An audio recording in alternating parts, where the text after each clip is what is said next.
Smart Oven Compact Convection, featuring the roast function.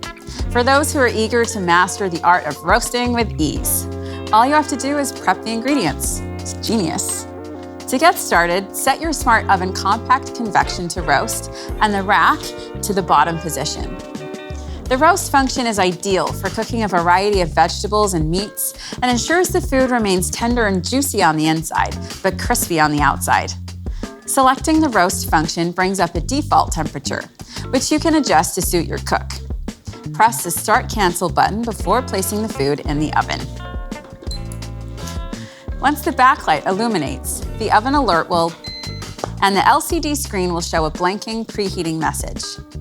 The Element IQ system will then direct more heat through the base of your oven to beautifully brown the underside, while also delivering more gentle heat to the top of your roast for a crisp skin without burning or drying out. Today, I'm making a roasted whole chicken with fennel and potatoes. You can use the convection button to choose between no convection and convection. As you switch between the options, the set cooking temperatures will adjust to compensate for the convection fan increasing cooking rates. A tip for roasting a whole chicken is to place it side on in the oven, with legs pointing to the left or right, with the breast facing up and the tray centered. Roast chicken has never looked so good.